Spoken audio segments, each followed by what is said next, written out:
A little disclaimer before we start today's episode. If talk of trauma is triggering for you, specifically childhood or adolescent trauma, this is not the episode for you. Come back, I'll explain you more. Second, this was my first camera on podcast, so the footage is grainy. As you can see, it's not as clear as this picture, but it's clear enough.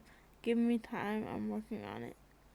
There are times in this video you are going to see me appear to look up in the air or space out or something like that. If that's going to bother you, don't watch the podcast. Just listen and you can have it playing in the background. I will explain more as to why I do that tomorrow. But anyway, it's time for the podcast. So I hope you enjoy. On to today's episode. Oh, one last thing. I am aware that it looks like I have 3 different necks in this video. It's okay, you can laugh if you want to. It's mostly because of the angle. The camera was a lot lower than I was, so it caught my neck in an unflattering way. You can laugh if you want to. I'm just pointing it out because I'm a perfectionist, and if I don't, it's going to bother me. Now, on to today's episode. Hi, I'm Mia, and I decided to talk again. This episode is about finding yourself. I find the phrase finding yourself one kind of difficult to come to terms with because you're always a version of yourself, right? Now, let's be honest. There's always a version of us that might have been healthier or happier or more put together, but you can't be that version of yourself again. That version of yourself at one point or another died. And I think we get caught up in trying to get back to a singular version of ourselves that doesn't exist anymore. When in fact, I think you should treat it as living in a way that will respect that version of your self-memory. I went through a lot of trauma, so before the trauma happened, I had a set of belief systems. And I will say that these belief systems were one, that I was no doubt 100% going to marry a man. We're gonna see how that works out. But I also think that is comp head that was talking. I was very, very rigid, right? So the reason I say this is I'm gonna give the example of the fact that I thought I would only possibly ever marry a man. If you didn't know, hi babes, I'm bisexual. So there is a possibility I will marry a man, but in my case, there is a much stronger possibility that I will marry a woman. It's just because I was so conditioned, because I grew up in the South, because I was so conditioned that no, this is what you do. This is how your life is supposed to go. I'm gonna give another example, which is kind of silly and ridiculous now that I'm 23. I was probably 12 or 13, and I remember the girl saying that they snuck and watched 50 Shades of Grey, right?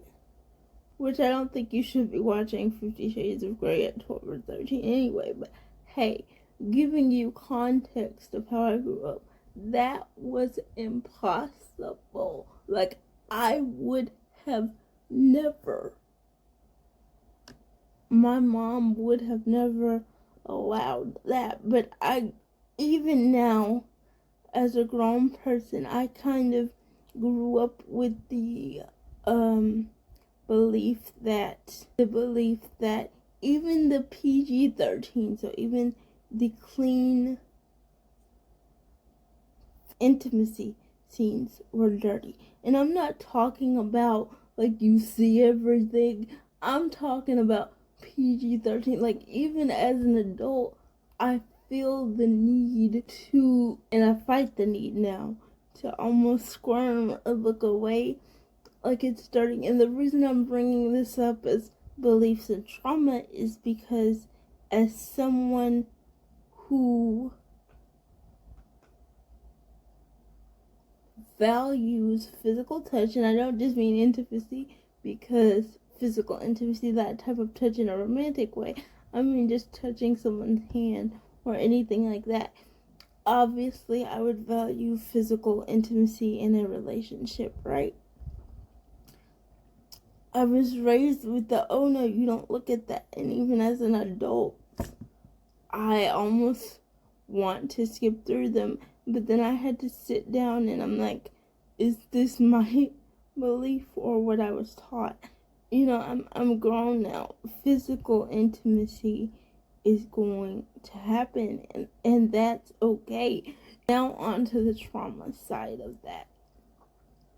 I went through a very, very, very difficult time from the ages of 13 to 18.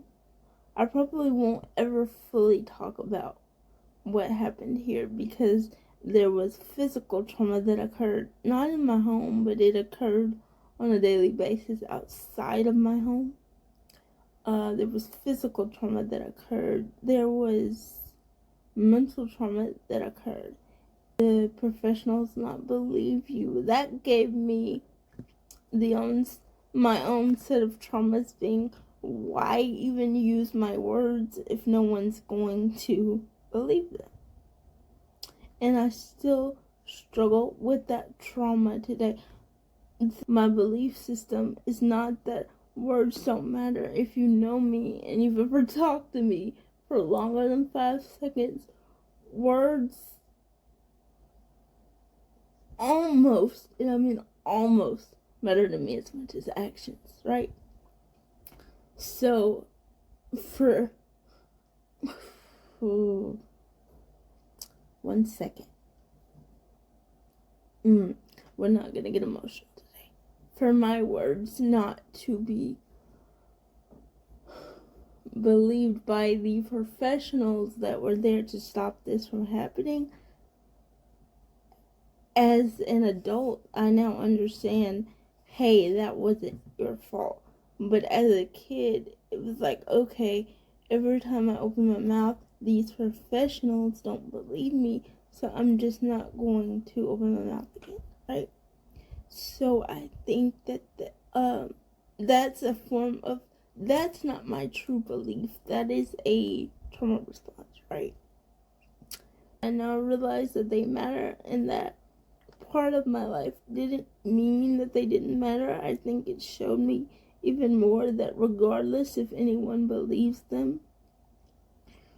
Another thing I deal with as an adult, and that's a belief system that I think a lot of young people deal with, and I'm not gonna get into it too heavy here because that can be a whole nother episode, is religion, honestly. So I grew up being taught that you pray, and that was the only pray to God as in Christianity and pray to Jesus as in Christianity. And that was the only belief system that I was exposed to, right? And so as I get older and I learn about different belief systems and different religions, and specifically atheism, I'm just starting to decode and see what is actually me. That doesn't mean that I don't actually believe what I was raised with, but I think I need the time to figure it out, because I'm always wearing some sort of hat. I'm wearing the hat of a daughter always. So I'm always aware of my actions in that regard. I am now wearing the hat of someone who is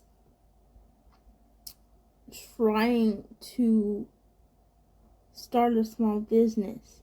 So I have to be aware of how I present myself to the public, my digital footprint, now more than I was before. I'm trying to wear the hat of someone who is approaching friendships and connections in a more open way. So, to wrap all this up, regardless of what hat I wear or you wear, I think at the end of the day we need to decide, when we take all these hats off, when we take all this trauma off, when we take the way we were taught to think, because that is how we were raised, when we take all these hats off, who's underneath?